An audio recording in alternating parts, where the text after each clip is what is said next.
Obrigada, Luca. Bom, em Davos, a reforma tributária é apresentada como uma das prioridades para o ano. Assunto para a nossa entrevista de hoje. Vamos conversar com o advogado tributarista Carlos Augusto Daniel. Oi, doutor, seja bem-vindo ao Fast News. Boa noite para o senhor. Boa noite, Kalina. Boa noite, Elaine. Obrigado pelo convite. Bom, doutor, segundo a Haddad, a reforma tributária deve ser votada ainda agora, no primeiro semestre, né? Uma expectativa grande para isso, finalmente. E a ideia é tirar impostos dos mais pobres e onerar quem hoje não paga imposto. Bom, é um assunto complexo, né, para parte da população, então gostaria que o senhor explicasse a necessidade desta reforma e o que de fato vai mudar para a gente, para o cidadão. Bom, Kalina, atualmente, quando a gente fala em reforma tributária, a gente tem várias reformas sendo discutidas, né? A gente tem uma reforma que envolve os tributos sobre o consumo, ICMS, IPI, PIS e COFINS. A gente tem também um outro pedaço da reforma que envolve impostos de renda, imposto sobre a renda, pessoa física, pessoa jurídica e a contribuição social sobre o lucro. E a gente tem também uma terceira discussão, essa acabou ficando mais escanteada atualmente, que é a discussão da reforma da tributação da folha de salários, em que se discutia até pouco tempo a substituição dela por um tributo sobre transações financeiras, dos moldes da antiga CPMF. Para o primeiro semestre, do que eu consegui pegar da fala do ministro Haddad, há a intenção de retomar uma reforma da tributação do consumo, primeiro. Então, parece que é um consenso fatiar essa reforma tributária em diversas reformas diferentes. Seria inicialmente discutida a reforma do consumo e, no segundo semestre, se retomaria a questão da tributação da renda, da reforma da tributação da renda. Em que consiste essa reforma da tributação do consumo?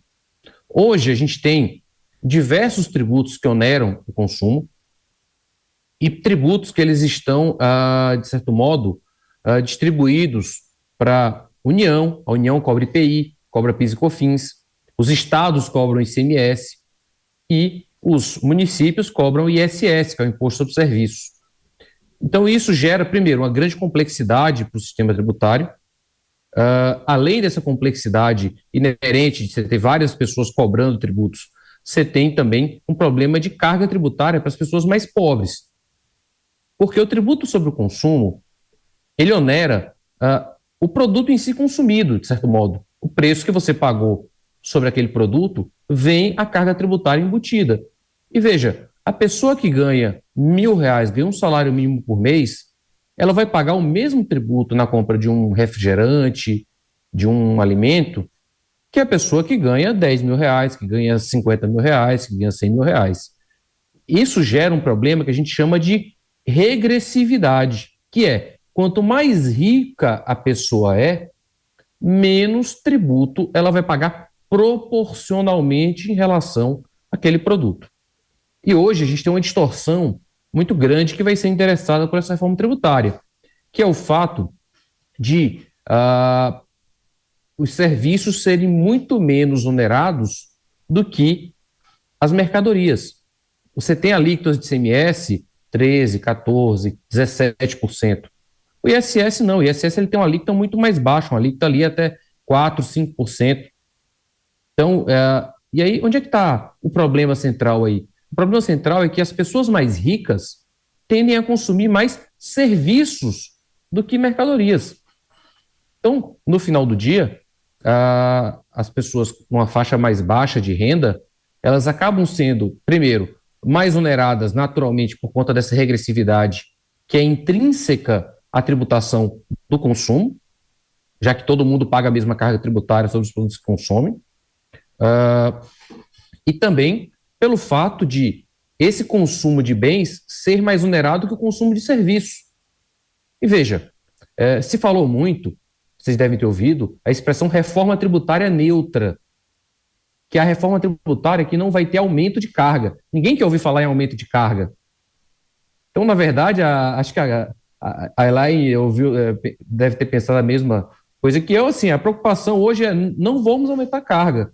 O que a gente precisa é mudar a forma que essa carga está distribuída entre as pessoas.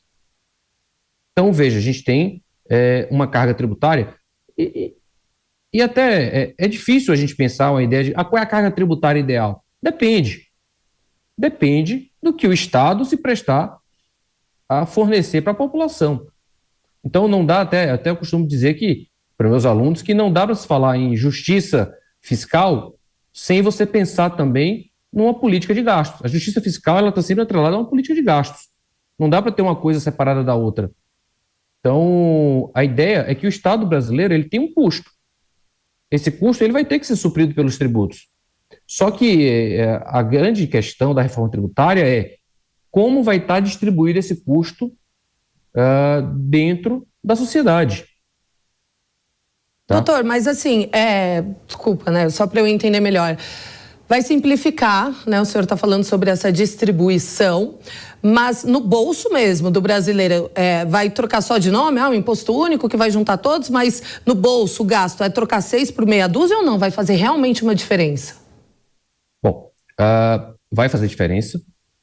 Idealmente, quando você reunir esses tributos todos em um único tributo, atualmente se fala muito do IBS, né? O Imposto sobre Bens e Serviços, é o que está mais em evidência.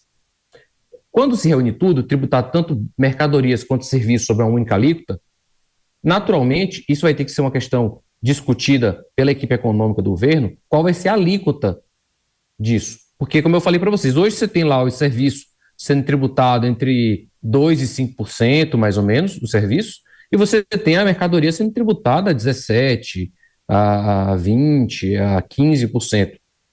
Quando você unir tudo isso numa única base, a tendência é o quê? É que a gente chegue numa alíquota ali no meio do caminho. Tá? Então, de certo modo, para as pessoas que gastam a maior parte da renda dela consumindo mercadorias, que são as pessoas com menor faixa de renda, para elas vai haver uma diminuição da carga tributária sobre o consumo. Para as pessoas mais ricas, que gastam a maior faixa de renda com serviços, vai ter um aumento da carga tributária sobre essas pessoas, tá? Além da simplificação inerente à reunião de todos esses tributos num único ente, numa única cobrança, e que vai eliminar uma série de problemas aí que a gente tem, múltiplos regimes de não cumulatividade do ICMS, do IPI, do PIS e COFINS, tá? Mas vai haver, de certo modo, um equilíbrio da carga. Isso vai ter que ser... Desculpa, pode falar. Pode concluir, doutor. Isso vai ter que ser equacionado, de certo modo, também com a reforma da tributação da renda. Porque, de certo modo, um das ênfases me parece, da política econômica do governo é reduzir a tributação da renda das pessoas mais pobres. Se fala em fazer um reajuste da tabela do imposto de renda das pessoas físicas que está bastante defasada, historicamente, ou seja, você vai aumentando o valor do salário por conta da inflação e isso não é refletido na tabela das alíquotas progressivas, né, de imposto de renda, e se pensa, ainda está em discussão, isso me parece que o governo ainda não fechou a posição a respeito à questão de tributação dos dividendos, tá? Que por si só também não é um problema, a isenção dos dividendos não é o problema. Essa questão é muito mal posta no debate. O problema não é que você isenta os dividendos, o problema é que você isenta os dividendos num regime jurídico em que as pessoas jurídicas conseguem ter uma tributação muito mais baixa do que a tributação da pessoa física. Então todo mundo corre para ser pessoa jurídica, obviamente, aí é um reflexo natural do homo econômicos, né? O homem que reage a estímulos econômicos vai buscar esse tipo de arranjo societário, operacional. Doutora Elaine Keller. Boa noite, doutor Carlos. A gente sabe que na equipe de Haddad foi nomeado para tratar da reforma tributária Bernardo Abi, né, que foi responsável, um dos autores, né, da PEC 45 lá de 2019, que justamente tratava aí de acabar com os 4 impostos, né, COFINS, PIS, IPI e ISS, e criar o imposto que o senhor acabou de mencionar, o imposto sobre bens e serviços, né. O senhor acha que a gente está com uma agenda aí para a Haddad conseguir ter esta reforma até abril? Nós estamos falando de 2 meses, porque o Congresso começa a trabalhar agora em fevereiro, vão ser, os novos parlamentares tomarão posse agora em fevereiro, então nós vamos ter aí praticamente 2 meses de trabalho para ter essa reforma tributária sobre o consumo. O senhor acredita que essa reforma, já que Bernard Api foi responsável, foi um dos autores pela PEC, vai ser, na verdade, uma tentativa de aprovação da própria PEC 45? Olha, Elaine, me parece que a presença do API à frente desses trabalhos de reforma tributária certamente demonstra o interesse do governo de aderir à proposta da PEC do IBS, tá? Então isso me parece fora de dúvida e me parece que a questão em si de estrutura, de impacto econômico, da forma como vai ser estruturada na PEC está muito clara, muito discutida. Veja, não é uma PEC nova. O API está envolvido com o debate da reforma tributária e com a estruturação dessa PEC há bastante tempo, especialmente ali por meio da Fundação Getúlio Vargas, e muita gente já participou. No governo passado, a gente tinha na equipe do Guedes a Vanessa Canado, que também estava ligada ao pessoal do API, que discute essa PEC. Então, assim, é um tema que ele já vem sendo discutido nas entranhas do poder executivo há algum tempo. Então, o tema, sob a perspectiva do executivo, me parece que está maduro, e me parece que agora, realmente, o desafio é desatar os nós legislativos, realmente, resistências dos estados, resistências dos municípios, tá? Que, no fundo, a grande preocupação de todos é a perda de parte das suas competências para depender do repasse da arrecadação desse IBS para fazer frente às suas despesas correntes, né? Então, há uma preocupação deles nesse sentido. Me parece que, sendo feito um modelo muito bem estruturado de repartição dessas rendas tributárias, não vejo grandes problemas sob uma perspectiva de constitucionalidade, mas também, pensando em termos de processo legislativo, é preciso a gente reconhecer que uma emenda constitucional tem um trâmite legislativo mais moroso, um trâmite mais complexo, normalmente também envolve um debate, envolve a construção de consensos maiores, por conta não só do quórum, como das sucessivas rodadas de votação, né, tanto no Senado quanto na Câmara. Então, a gente vai ter aí um intervalo, uma janela muito curta de tempo para essa questão ser operacionalizada no âmbito do legislativo, mas a questão me parece, em termos estruturais da proposta, uma proposta madura, uma proposta bem discutida, uma proposta que já passou pelo escrutínio da sociedade, da academia, do executivo. Então, me parece que o desafio hoje é essencialmente de formar um consenso legislativo em prol dessa aprovação. Agora, doutora, a gente está falando sobre a reforma sobre impostos de consumo, né, que deve ser feita agora, a expectativa é que seja feita agora no primeiro semestre, e sobre a reforma de renda, né, que o senhor comentou. Qual é a principal necessidade, ou o principal desafio, enfim, necessidade do brasileiro agora em relação a isso? Bom, Kalina, novamente, o grande problema é que a gente precisa redistribuir essa carga tributária. A carga tributária, ela está extremamente desigual. Como assim? Veja, uma empresa hoje, no lucro presumido, veja, o lucro presumido, ela tem uma receita anual aí muito alta. Ela pode ter uma empresa no lucro presumido com receita anual de 30, 40 milhões de reais. Tá? Uma empresa no lucro presumido, ela pode estar pagando uma carga tributária total sobre a renda dela, incluindo PIS e COFINS, a depender da atividade dela, porque a gente sabe que os percentuais de lucro presumido variam, mas ela pode estar pagando uma carga tributária total sobre a renda dela de 13%, 14%. Uma pessoa física, um funcionário, ele vai estar pagando só de imposto de renda 27,5%, sem contar a contribuição previdenciária. Então, veja, a distorção é muito grande. A distorção é muito grande. O Simples Nacional também é importante, o Simples Nacional é muito importante.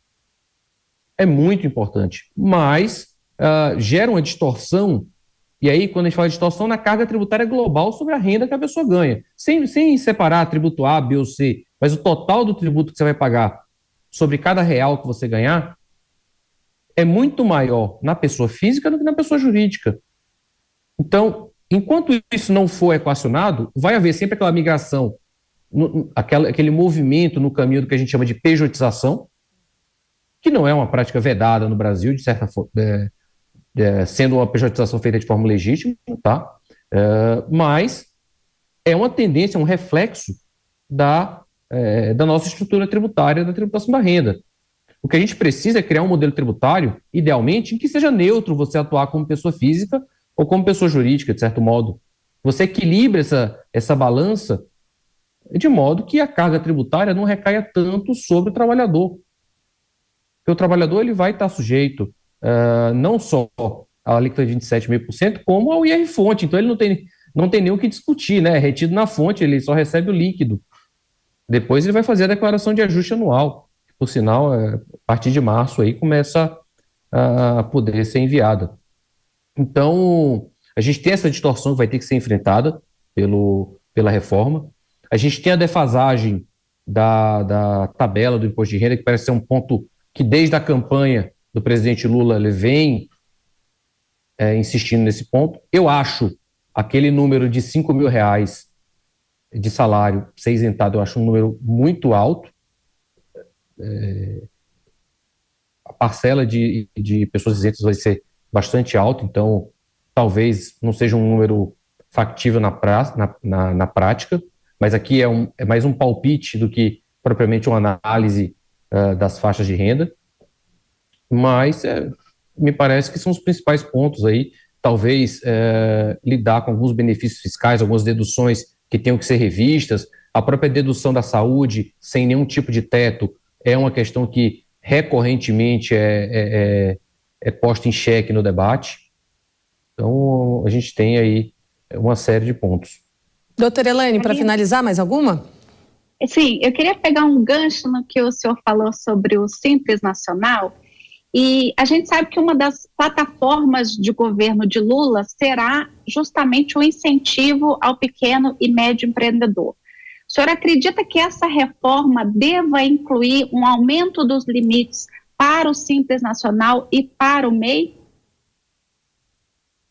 Olha, eu acho que para o MEI talvez faça sentido, porque o MEI realmente está numa faixa de renda bem baixa. Para o Simples, eu não sei, o Simples, se não me falha a memória, hoje vai até uma receita anual de 4.800.000, que é uma receita aí bem substanciosa, tá? Aí você vai pagar uma carga tributária total ali de 20%, 21% sobre a sua renda. A priori, a gente tem que entender o seguinte, o Simples, ele além de ser um sistema, um mecanismo de unificação da arrecadação, ele também é um mecanismo de benefício fiscal. Ele desonera as empresas de pequeno e médio porte. Tá? Na condição de benefício fiscal, a gente tem que sempre pensar, olha, para cada real que eu aumento no teto do Simples, alguém vai ter que pagar essa conta para compor o meu orçamento. Porque para cada X milhões que eu aumento do limite de empresas que estão no Simples, do limite de empresas que estão no MEI, é um pouquinho que eu diminuo da minha arrecadação tributária e que vai ter que ser coberta por algum outro tributo. Então, me parece que a discussão de aumento não é uma discussão que simplesmente depende da vontade política de ampliar o programa.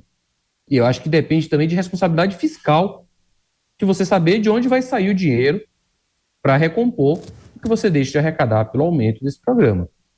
É um mecanismo muito bem sucedido, inegável a qualidade do Simples, o estímulo que ele dá à formalização das empresas, ao pagamento regular de tributos, mas ele precisa ser visto não só como instrumento de, vamos dizer, de integração dos empreendedores à formalidade, mas ele precisa ser visto também como um benefício fiscal, ser compreendido nessa linha para sua implementação e até para sua ampliação se dá atrelado a uma política de responsabilidade fiscal. Conversamos então com o advogado tributarista Carlos Augusto Daniel. Doutor, brigadão pela entrevista. Boa noite para o senhor. Obrigado, Kalina. Obrigado, Elaine. Boa noite a todos.